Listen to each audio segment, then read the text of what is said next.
কথা আছে না যে একুল ভাঙ্গে তার অকুল গড়ি, এই কথাটা আর কি চরের মানুষের লিগে প্রযোজ্য পুরা।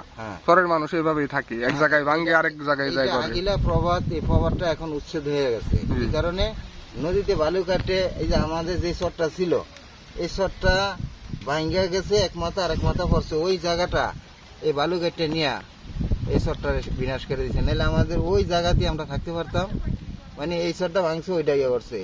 হ্যাঁ, তাদেরকে অনেক বাধা দিতে গেল, যে সমস্ত বাসা বুসা ঘরের তলের মাটি সহকারে লিয়ে যাবো, কিছু করতে হলে করি না, এরকম কয় মেম্বার চেয়ারম্যানের কোনো এর ভিতরে কোনো বেলি নেই। কাকা আপনাকে ধরে না সমস্যা করে পুলিশ? কিন্তু বাস্তবতা এটাই সত্য যে নদীতে গেলে পুলিশের টাকা পয়সা দিয়া নদীতে যাইতে আগে আগে টাকা দিয়া তারপরে নদীতে নামতে হয়।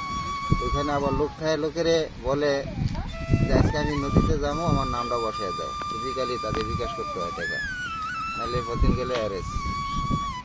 কত টাকা দেওয়া লাগে? এরা যেমন এটা আবার একটা কমিটি করে, আবার জালদারা কমিটির ভিতরে থাকা যেমন 10 জন 20 জন থাকে, যে আমার এই 10টা নাও আজকে ছাড়মু, আমরা টাকা বিকালে দিব, নাম বসায় দেয়, পুলিশের জালে টাকা দিয়ে দেয়। আর যারা নাম যখন ছাড়া গেল, যাক খাইতে মাছ ধরতে যাই, একটা খাওয়াই আই দিদি, সেটা ফাইলামি, তো মানুষ ফাইলে হেগো কত 50,000, তো 50,000 আবার এই দালালরা ভাঙ্গা চিরা নেন, গরিব মানুষ এই সেই খাইতে মাছ ধরতে আছে, 20,000 দিয়ে। তখন এই মানুষকে ওই ধার কর্জ কইরা হচ্ছে কিনা, এই আগে যাই ধরতো, মানে ভয়ে মানুষ খাইতে মাছও যাইতে ধরতে পারে না। এই আর কি অনেক গেলে ফেলে এরকম টাকা পয়সা দিয়ে জাল ভায়া কোনো রকম জীবিকা নির্বাহ করে। এর ভিতরে মাছের সাইজ মতন মাছ পাইলে মাছও লেয়া যায়, আবার টাকা দিতে না পারলে জালগুন লেয়া যায়, নিয়ে আবার আরেকজনের কাছে বেচালে। এটা কি শুধু ইলিশ ধরা বন্ধ তখন না 12 মাসই? এই 12 মাসে, এই কারেন্ট জালের 12 মাস। এখন কারেন্ট জাল পরিবর্তে গিয়ে সুতার জালও গেলে, সুতার জালও এখন ধরে, মানে একটা না একটা বাহানা দিয়া ইয়া করবো। এটা কি আপনাদের জন্য অশান্তিকর? অশান্তিকর। আজকে মনে করেন ফলান বেকার বই গেছে, যা দুয়া মাছ ধরে লেগ যায়, হ্যাঁ, কোন রকম সংসারটা তো চলো দিচ্ছে, সেটা ওই পুলিশের ডরে যায় না।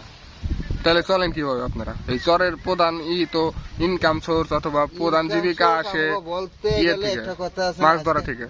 এই যে আগিলা আমলে শুনছি যে কথাগুলি আমাকে গরিবের লেগে, এখন সেটাই বাস্তবতা। আজকে খাইছি, কালকে একটা আল্লাহ ব্যবস্থা করবো, এই আল্লাহর উপর ভরসা করে চলন এতটুকুই। এরকম না যে আজকে 10,000 টাকা আছে বা 20,000 টাকা আছে বা ঘরের ভিতরে 10 মণ ধান আছে, এটা চলমুই, এই ধরনের ইয়া নাই। মানে সর্বোচ্চ মানে আল্লাহর উপর ভরসা করে চলতে আছি, আল্লাহ খাওয়ানোর মালিক, এতটুকুই আমাদের বড়।